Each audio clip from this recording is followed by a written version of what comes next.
지난주 추수감사주일 예배를 드리느라고 한 주간 건너뛰었습니다만 오늘까지 해서 기도에 관한 설교를 마무리하도록 하겠습니다.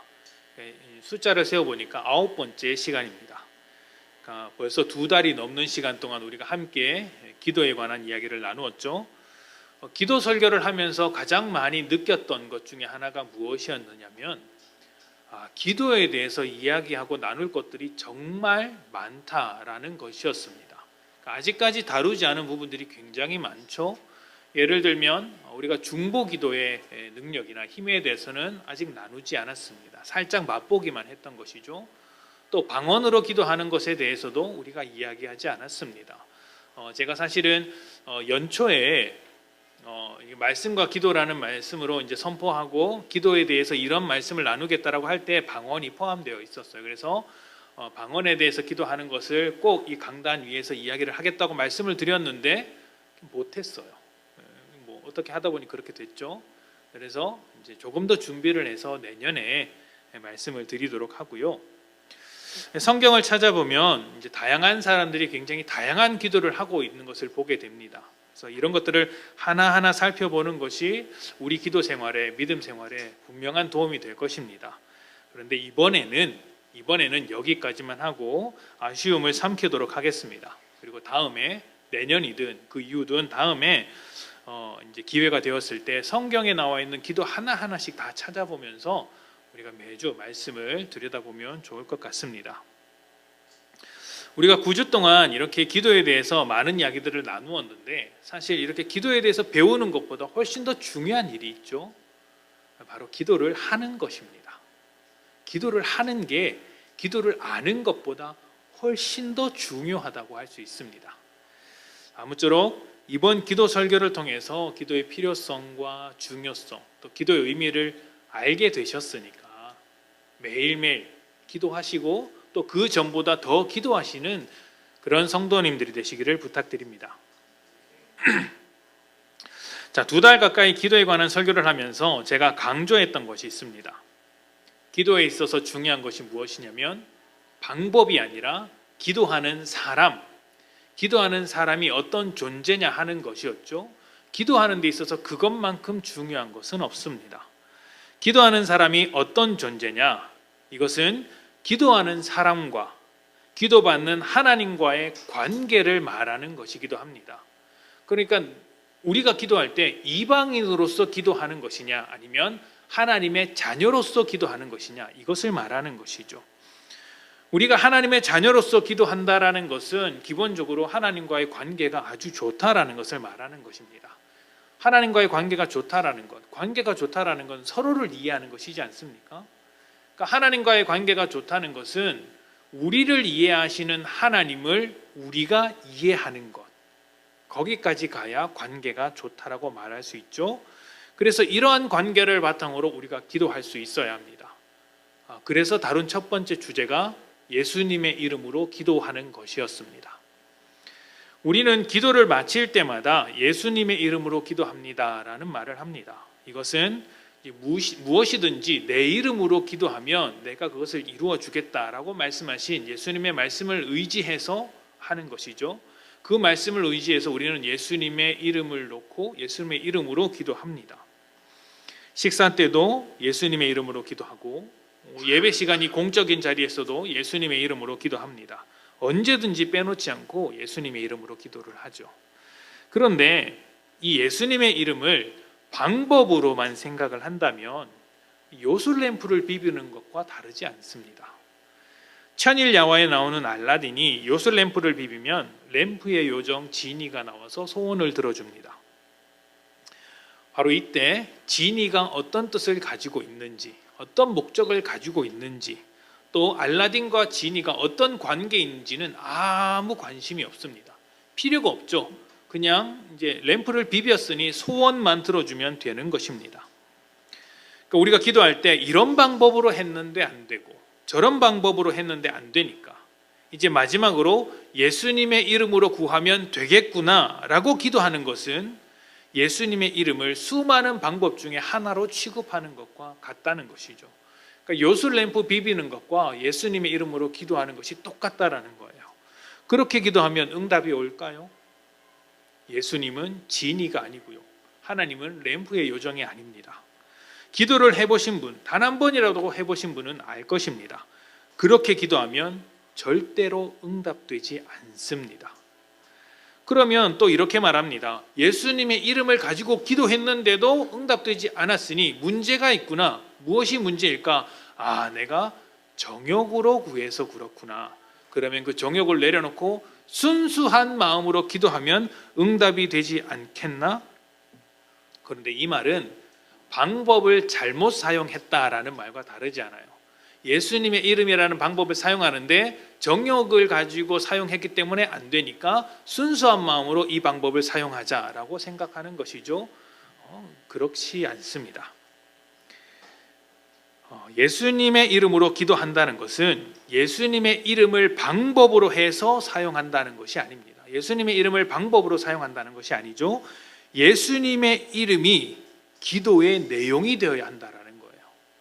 예수님의 이름이 내 기도의 내용이 되어야 한다.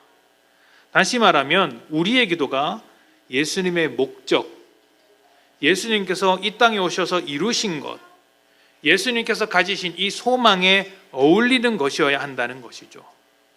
그것이 세상이 줄 수 없는 것입니다.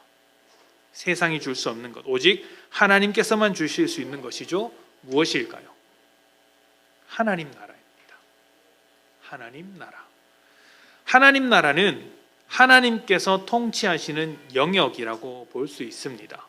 우리가 쉽게 천국이라고 이야기를 하는데요. 천국은 이제 번역하면서 쉽게 이렇게 표현된 말이고, 정확하게는 이제 하나님께서 온전하게 통치하시는 영역을 말하고 있습니다. 이것을 이제 번역하는 과정에서 이스라엘 사람들은 하나님 여호와의 이름을 부르지 못하니까 하나님 대신 하늘이라는 표현을 썼고, 하나님 나라라는 표현을 하늘나라로 썼고, 그것이 번역이 되면서 이제 하나님 나라, 천국, 하늘나라 이렇게 된 것이죠. 그래서 우리가 죽어서 가는 나라는 저기 하늘 위에 있는 어떤 나라가 아니라 하나님께서 완전하게 통치하시는 그 통치의 영역으로 들어가는 거예요. 그게 우리가 꿈꾸는 하나님 나라입니다. 그렇게 하나님 나라에 들어가도록 보장된 우리는 우리가 살아가는 이 현실을 가만히 내버려 두지 않고 이 현실도 하나님께서 통치하시는 영역으로 만들 책임을 가지고 있습니다. 어떻게 그 책임을 다할 수 있죠? 어떻게 만들어 갈 수 있죠? 예수님께서 하나님 나라를 우리에게 가지고 오셨으니 우리가 그 나라 백성으로서 살아가는 것이죠. 그러니까 하나님의 통치를 받으면서 살아가는 거예요. 우리는 대한민국 사람이고 또 이 경북도청 사람이지만 동시에 하나님 나라의 백성입니다. 그래서 우리는 이 땅을 살면서도 하나님의 통치를 받아서 하나님의 법대로, 하나님의 뜻대로, 하나님의 마음을 가지고 살아가는 것이죠. 그리고 그런 사람들이 점점 더 많아진다면 이 땅 가운데 하나님 나라가 점점 더 커지는 것이라고 말할 수 있습니다. 여러분, 교회가 많아진다고 해서 하나님 나라가 커지는 게 아니에요. 교회 안에도 하나님의 뜻대로 살지 않는 사람들로 가득 차 있으면 그것은 하나님 나라가 커지는 것이 아닙니다. 오히려 하나님 나라가 파괴되는 것이죠.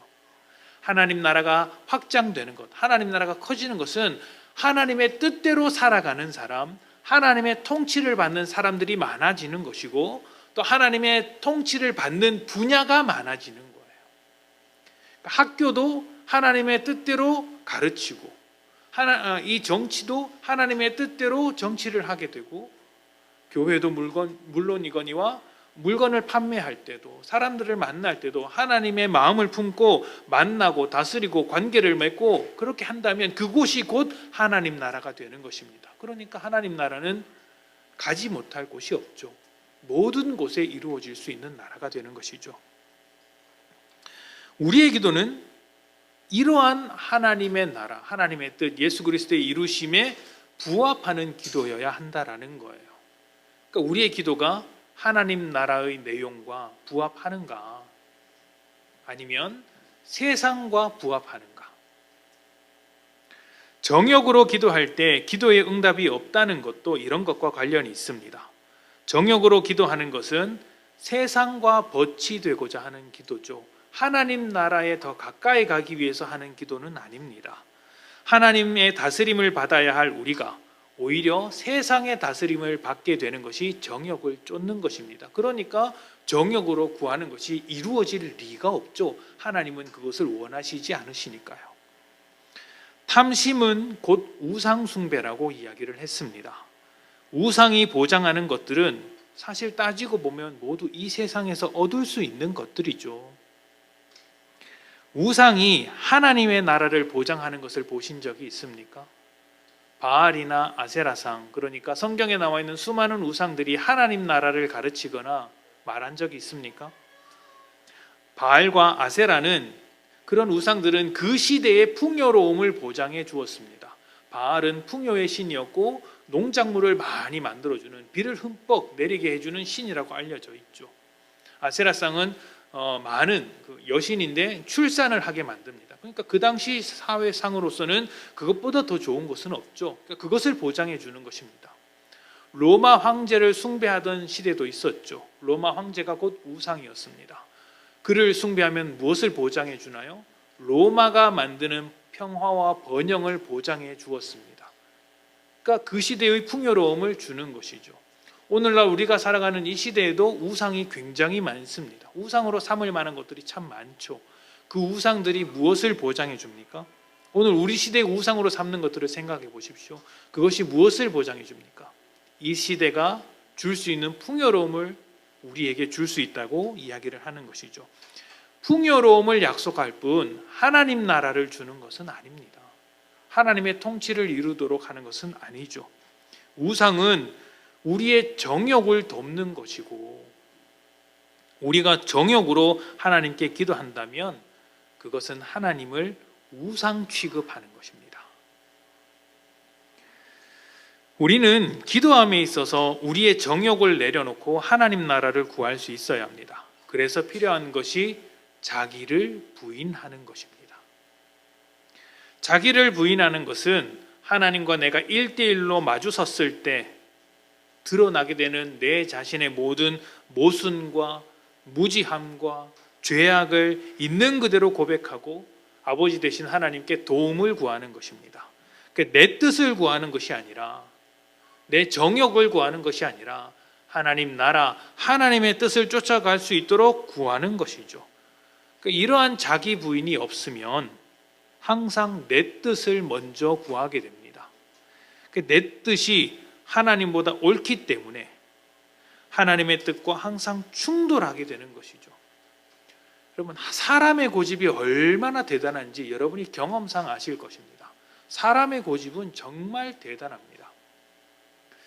제가 이제 운전을 할 때 제 옆에서, 이제 제가 운전할 때가 아니고 이제 제 친구가 운전을 할 때 제가 옆에서 이렇게 같이 따라간 적이 있었습니다. 저는 차를 좀 늦게 산 편이었기 때문에 자주 차를 얻어 타고 다녔죠. 근데 그 친구는 항상 출발할 때 내비를 켜놓고 내비가 시키는 대로 안 가는 친구였어요. 그러니까 자기가 이 길을 너무 잘한다는 것이죠. 그렇구나 싶었습니다. 왜냐하면 운전 경력이 오래된 친구였기 때문이죠. 그러니까 어느 날 운전하고 가는데 제 내비게이션이 오른쪽으로 가라고 안내를 했습니다. 그 친구가 당당하게 이야기했습니다. 오른쪽으로 가면 막힌다. 직진을 했습니다. 다시 내비가 오른쪽으로 가라 이야기를 하죠. 그 친구가 아니다, 이렇게 가야 한다 주장을 했습니다. 어떻게 되었을까요? 1시간을 넘게 헤맸어요. 1시간을 넘게. 답답해서 제가 내비대로 가자. 내비 시간이 지금 15분이 찍혔지 않느냐, 왜 1시간 동안 헤매고 있느냐. 자기가 더 잘한다는 거죠. 그래서 나중에 결국에 어떻게 되었냐면 내비 따라갔습니다. 10분 만에 도착했어요. 그 친구가 뭐라고 했는지 아십니까? 아, 길이 바뀌었네. 대단하지 않습니까? 그게 사람의 고집입니다. 그게 고집이죠. 여러분도 다르지 않을 겁니다. 사람은 자기가 옳다는 것에 대해서 절대로 져주지 않습니다. 왜 져줍니까? 자기가 옳은데. 그러니까 자기가 틀린 것이 만천하에 드러나도 아, 내가 잘못했구나, 내가 미안하다, 이 말을 하지 않아요. 뭐라고 합니까? 아, 뭐 그럴 수도 있지. 잘못 알 수도 있지. 최후의 자존심을 세우는 것이죠. 이게 사람의 고집입니다. 그런데 여러분, 진짜 옳으면 고집을 피우지 않습니다. 진짜 옳다면. 왜냐하면 진짜 옳은 것은 사랑이기 때문입니다. 진짜 옳은 것은 사랑이기 때문이죠. 사랑은 양보합니다. 사랑은 져주는 것이죠. 하나님이 사랑이시지 않습니까? 사람과 하나님 중에 누가 옳습니까? 하나님이 옳으시죠. 그런데 하나님은 사랑이시라 사람을 대신해서 죽어주셨습니다. 고집을 내세우지 않으신 것이죠. 양보해 주신 것이죠. 져주신 것이죠. 대신 그 짐을 져주신 것이죠. 그렇기 때문에 고집을 부리는 것은 그 명분이 아무리 옳다고 한들 사실은 잘못된 거예요. 적어도 그리스도인의 입장에서는 옳은 것이 아닙니다. 고집을 부려서 내 주장을 관철시켰을지언정 그 사람들과의 관계가, 어떤 사람과의 관계가 깨지게 되고, 또 그로 말미암아 교회 밖으로 사람들이 튕겨져 나가고 하나님의 선하심을 맛보지 못하는 데까지 나아가면 그것은 아무 의미가 없는 것이죠. 나의 옳음을 주장해서는 무엇합니까? 하나님의 옳으심이 드러나지 않았는데. 아무리 옳은 것으로 주장한다고 해도 자기를 부인하는 것이 아니면 그냥 고집을 피우는 것에 불과한 것입니다. 자기를 부인하면 결국 하나님의 오르심에 끌려갈 수밖에 없는 것이죠. 이렇게 하나님의 오르심에 끌려가는 내용을 담아서 예수님께서 우리에게 가르쳐 주신 기도가 주기도문입니다. 주기도문의 핵심이 바로 나라가 임하시오며입니다. 주기도문은 우리에게 하나님 나라가 임하게 해달라는 기도죠. 하나님 나라가 우리에게 오도록 해주십시오라는 기도입니다. 그동안 세상의 정욕에 따라 나를 주장하기에 바빴지만 이제 하나님의 통치를 받으면서 살겠습니다. 하나님의 통치를 받으면서 살겠으니 하나님 속히 나를 다스려 주시옵소서. 이게 주기도문의 기도예요. 그래서 어디에 있든지 나를 통해서 하나님 나라가 이루어지도록 하는 것이죠. 믿지 않는 자가 우리 주변에 있으면 믿는 자가 굉장히 힘듭니다. 직장 생활할 때 믿지 않는 자들과 만나게 되면 믿는 자들이 항상 손해를 봅니다. 왜냐하면 믿는 것을 가지고 시비를 걸거든요. 코로나와 같은 요즘 같은 시대에 더 그렇지 않습니까? 또 가정 안에서 있으면 믿지 않는 사람이 믿는 사람을 핍박하는 경우가 많고요. 또 친구들도 교회 나간다고 하면 괜히 이상하게 쳐다보는 경우도 종종 있습니다. 그런 경우가 있죠. 그런데 그때도 우리는 하나님의 다스림을 받음으로 말미암아 우리로 인하여서 그 사람과 함께 있는 자리가 하나님 나라가 될 수 있도록 해야 한다는 것이죠. 손해볼 수 있죠. 손해볼 수 있습니다. 그런데 하나님의 통치를 이루기 위해서 그 손해를 감수하는 자리까지 가는 것이고, 또 그것이 버겁고 힘들 때는 주기도문과 같이 기도하는 것입니다. 하나님, 내가 하나님의 통치를 받는 것을 포기하지 않게 나를 다스려 주십시오. 다스려 주십시오. 여러분, 우리가 이루어가야 할 나라는 순종하는 것과 깊은 관련이 있습니다. 내가 매 순간순간 순종할 수 있는가? 내 고집에 순종하는 것이 아니라, 내 정욕에 순종하는 것이 아니라 하나님의 뜻에 순종할 수 있는가 하는 것입니다. 그리고 믿는 자들은 내 정욕과 고집에 순종하는 것보다 하나님의 뜻에 순종하는 삶이 비교할 수 없을 만큼 복되다는 것을 아는 사람들이에요. 왜냐하면 하나님은 언제나 사람을 위하시는 분이시고 사람이 더 복된 삶을 살도록 도우시는 분이기 때문입니다. 그런 분께서 이러한 삶을, 순종의 삶을, 하나님 나라의 삶을 요구하시고 주셨다면 그것이 훨씬 더 복된 것이죠. 이런 주기도문으로 우리는 세 개의 기도의 틀을 만들었습니다. 혹시 기억하십니까? 기도의 세 가지 틀. 첫 번째가 일용할 양식의 틀이었습니다. 하나님께서 통치하시는 나라는 모든 것에 부족함이 없는 나라죠. 먹을 것과 쓸 것을 비롯해서 육신의 약함마저도 없는 나라입니다. 예수님께서 복음을 선포하실 때 병든 자를 고치시고 가난한 자를 먹이시며 귀신 들린 자를 쫓아내신 것도 이렇게 온전한 하나님의 나라를 보여주는 하나의 그림이었어요. 살아가는데 필요한 것을 구하는 기도. 이것이 일용할 양식을 위한 기도입니다. 뿐만 아니라 과한 욕심을 내려놓는 것, 정욕에 지배당하지 않도록 기도하는 것, 이것도 일용할 양식을 위한 기도의 틀에 걸맞는 기도죠.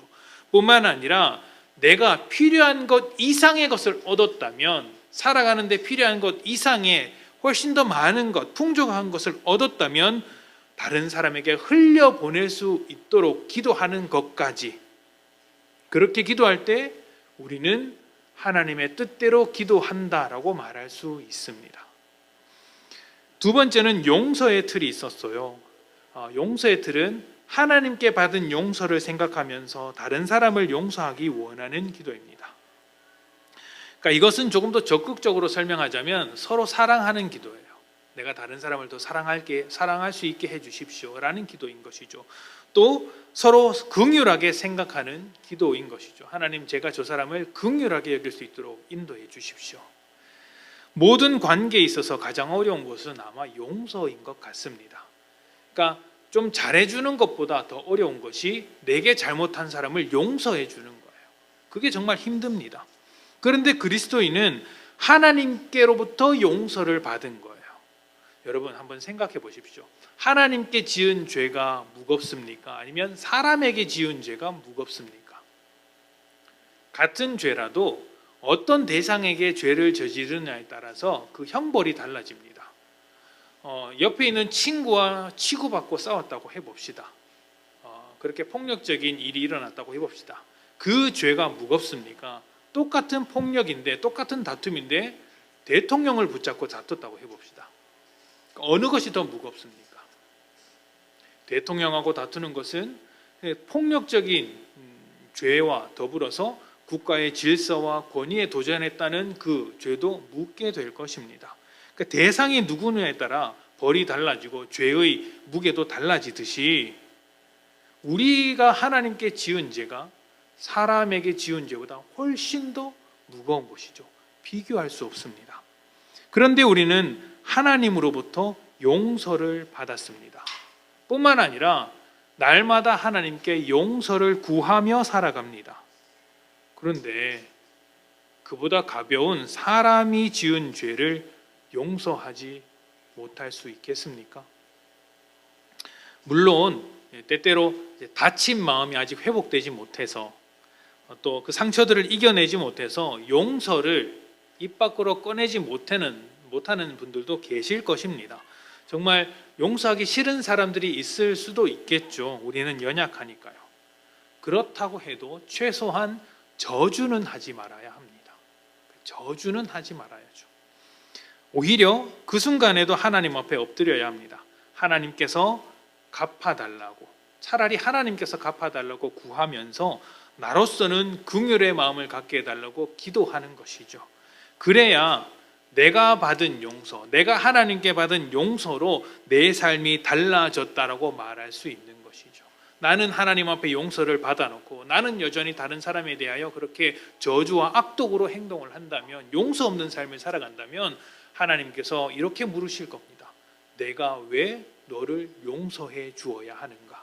너는 용서하지 않으면서 왜 나에게 용서를 해달라고 구하는가? 그렇지 않겠습니까? 자, 마지막은 승리의 틀입니다. 승리의 틀은 영적인 전쟁에서 승리하는 것이죠. 이것은 길게 설명할 필요는 없을 것 같아요. 영적인 전쟁은 사단과 세상의 통치 아래에서 살 것인가, 아니면 하나님의 통치 아래에서 살 것인가, 이 둘 중에 하나를 선택하는 것, 이 선택이 영적인 전쟁인 거예요. 그래서 날마다 찾아오는 유혹 앞에서 그 유혹을 거절하고 하나님의 뜻대로 살고자 선택하는 것, 이것을 놓고 기도하는 것이 영적 전쟁에서 승리하고자 하는 승리의 틀, 그 기도인 것 같습니다. 우리가 이 세 가지 틀을 가지고 기도할 수 있다면, 그러니까 일용할 양식의 틀, 용서의 틀, 승리의 틀, 이 세 가지를 가지고 기도할 수 있다면 이미 하나님의 뜻대로 기도하고 있다라고 설명할 수 있을 것 같습니다. 여러분 모두 이러한 기도로 하나님을 기쁘시게 하고 하나님 나라를 이루어가는 그런 응답받는 기도의 사람들이 되시기를 축복합니다. 자, 요약은 여기까지 끝나고 이렇게 해서 설교가 끝나면 얼마나 좋겠습니까마는 조금 더 드려야 할 말씀이 있습니다. 기도를 정리하면서 이것 하나만큼은 한 번 더 짚고 가야 되겠다라는 생각이 있어서 말씀을 드리고자 합니다. 우리는 이제 기도에 대해서 생각할 때 우리의 필요를 가지고 하나님 앞에 나아가는 것이라고 생각하는 경우가 많습니다. 그래서 표현이 좀 이상할지 모르겠지만 우리가 하나님을 사용하는, 그러니까 하나님의 능력을 사용하는 그런 그림으로서 기도를 이해하는 경우가 참 많습니다. 하나님의 능력을 빌려와서 하나님의 힘을 가지고 와서 내 문제를 해결하는 것이죠. 그런데 기도에 있어서 훨씬 더 중요한 의미는 하나님께서 하나님 자신의 일을 이루기 위해 우리의 기도를 사용하신다는 거예요. 우리가 기도를 통해 하나님을 사용하는 것이 아니라 하나님께서 기도를 통해 우리를 가르치시고 우리를 사용하신다라는 겁니다. 우리가 기도하는 것을 통해서 말입니다. 이런 것이죠. 야곱이 형 에서에게서 쫓겨나 도망칠 때 베델에서 하나님을 만나 기도했습니다. 근데 야곱의 기도는 다른 것이 아니었어요. 그냥 내가 무사히, 지금은 쫓겨나지만 무사히 고향 땅으로 돌아오게 되는 것, 이거 기도였습니다. 지극히 개인적인 기도죠. 그런데 하나님은 그러한 야곱의 기도를 통해서 야곱을 이스라엘로 바꾸셨고 아브라함부터 이어졌던 그 약속을 계속해서 이루셨습니다. 그리고 그 민족 자체를 이스라엘 민족으로 바꾸셨죠. 한나도 그렇습니다. 사무엘의 어머니 한나는 아이를 갖지 못한 서름 때문에 하나님 앞에서 기도했습니다. 지극히 개인적인 기도였어요. 아이를 갖지 못하고 또 집안에서 멸시를 당하자 그 한을 가지고 기도했던 것입니다. 하나님께서 그 기도에 응답하실 때 온 이스라엘의 영적 지도자인 사무엘을 길러내셨습니다. 그러니까 그 여인이 영적 지도자를 놓고 기도한 것은 아니었는데 하나님께서 그 기도를 사용하셔서 사무엘을 길러내신 것이죠. 그래서 사무엘이 뭐라고 합니까? 그렇게 기도로 기른 자식이라서 그런지 몰라도 내가 기도를 쉬는 죄를 범하지 않겠다 이렇게 이야기하지 않습니까? 뿐만 아니라 하나님은 예수님의 기도도 사용하셨습니다. 예수님께서 겟세마네 동산에서 기도하실 때 하나님의 뜻대로 되기 원한다고 기도했죠. 그 기도를 하나님께서 사용하셔서 예수님을 통해 온 인류를 구원하셨습니다. 개인적인 기도를 통해 하나님의 일을 이루어 가신 것이죠. 에스겔 36장 33절에서 38절 말씀을 보도록 합시다. 하나님께서 우리의 기도를 통해 일하시는 것이 과연 어떠한 것인가 가장 잘 설명하고 있는 것이 에스겔 36장 33절에서 38절입니다. 우리 교독하도록 하겠습니다. 마지막 38절은 함께 읽고요. 제가 먼저 읽겠습니다. 주 여호와께서 이같이 말씀하셨느니라. 내가 너희를 모든 죄악에서 정결하게 하는 날에 성읍들에 사람이 거주하게 하며 황폐한 것이 건축되게 할 것인즉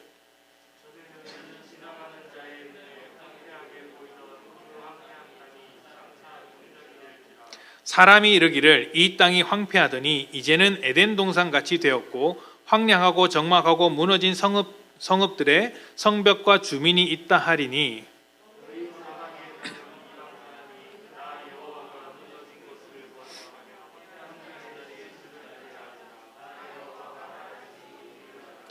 나 여호와가 말하였으니 이루리라고 하나님께서 선언하셨죠. 그리고 나서 뭐라고 말씀하시는지 봅시다. 주 여호와께서 이같이 말씀하셨느니라. 그래도 이스라엘 족속이 이같이 자기들에게 이루어 주시기를 내게 구하여야 할지라. 내가 이렇게 말하였고 내가 이룰 것인데 그래도 너희가 기도해야 이것을 이룰 것이다. 내가 그들의 수효를 양떼같이 많아지게 하되 제사 드릴 양떼 곧 예루살렘이 정한 절기의 양무리 같이 황폐한 성읍을 사람의 때로 채우리라. 그리한즉 그들이 나를 여호와인 줄 알리라 하셨느니라. 아멘. 내가 이룰 것이지만 너희가 기도할 때 이루겠다. 왜 이렇게 하신다고요? 그래야 그들이 나를 여호와인 줄 알 것이기 때문이다 라고 하는 것이죠. 하나님은 기도를 통해 자신의 일을 이루어 가십니다. 그래서 기도하는 사람을 찾으시며 기다리시는 것이죠. 이것은 기도가 있어야 하나님께서 일을 하실 수 있다는 것이 아니에요.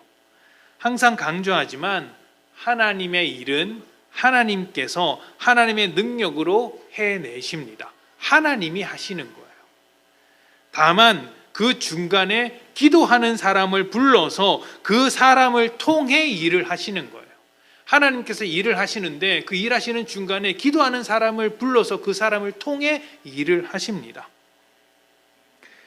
하나님의 일이 이루어지더라도 하나님의 일이 이루어지더라도 기도하지 않는다면 어떻게 될까요? 그 일을 이루시는 분이 하나님이라는 생각을 하지 못합니다. 그냥 저절로 되었거니 하는 것이죠. 평범한 우리의 일상을 한번 들여다보십시오. 하나님께서 일상의 평안함을 구하는 사람에게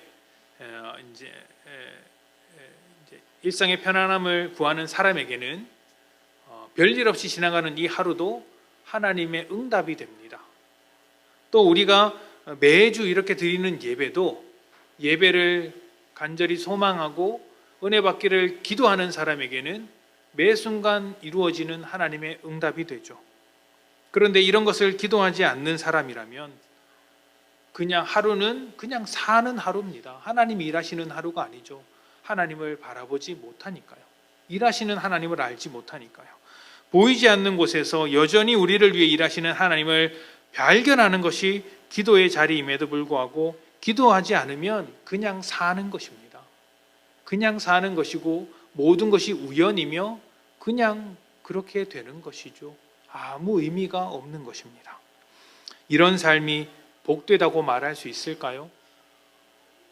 하나님이 일하시는 하루를 사는 것과 그냥 하루를 사는 것 중에 어떤 것이 복되다고 하겠습니까? 죄로 인해 하나님과의 관계가 파괴되고 복된 삶을 잃어버린 사람에게는 하나님의 일하심이 절대적으로 필요합니다. 하나님의 일하심을 통해 우리의 삶이 회복되고 무엇보다 하나님과의 관계가 회복되어야 하죠. 이것을 위해서 하나님은 은혜로 일하시며 우리에게 다가오셨고 지금도 함께하고 계십니다. 그런데 그것으로 그치는 것이 아니라 우리에게 기도를 요구하고 계신 것은 우리가 하나님의 일하심을 알았으면 하는 마음이 있으시기 때문이죠. 내가 너희를 위해서 이렇게 일하고 있다는 것을 알아라. 내가 너희를 위해서 이렇게 노력하고 있다는 것을 알아라. 내가 나의 열심으로 너희를 살리고 있다는 것을 알아라. 이것을 아는 자리가 바로 기도의 자리라는 것입니다. 세상 사람들도 똑같이 하나님의 일하심 속에서 살아가죠. 해가 뜨고 지는 것도 하나님의 일하심이 있어서이고 비가 내리는 것도 악인과 석인에게 동일하게 비를 내려주시는 것도 하나님이 은혜로우신 분이기 때문이죠. 그런데 세상은 하나님을 알지 못하기 때문에 자꾸 하나님과 반대되는 방향으로 살아가게 되지 않습니까? 그 삶을 복되다고 말할 수 없죠. 하나님은 하나님의 일하심을 깨닫는 사람들이 더욱더 복된 삶을 살도록 하기 위해서 기도를 요구하고 계신 것입니다. 하나님께서 우리를 기도의 자리로 몰아가시는 순간들이 있습니다. 삶의 위기가 찾아온다든지 아니면 말씀 중에 은혜를 받아서 더 기도하게 하신다든지 아니면 어느 순간에 어떤 일을 보고 나서 기도해야 되겠다는 마음이 든다든지 병이 찾아온다든지 일이 잘 안 풀린다든지 기도의 자리로 몰아가시는 순간이 있습니다. 그렇다면 그것은요, 하나님께서 자신의 일을 우리에게 설명하기 위해서, 가르치기 위해서 이렇게 일하고 있다는 것을 잊지 말라고 요구하시는 거예요. 자기의 일을 보여주시기 위해서 내가 이렇게 일을 하고 있음을 너희가 잊지 말라고 그렇게 요구하시는 것입니다. 그러한 기도를 요구받는 우리가 어떻게 기도해야 할까요? 하나님의 일하심에 맞는 방향으로 기도해야 하는 것이죠. 하나님의 뜻대로 기도하는 것입니다.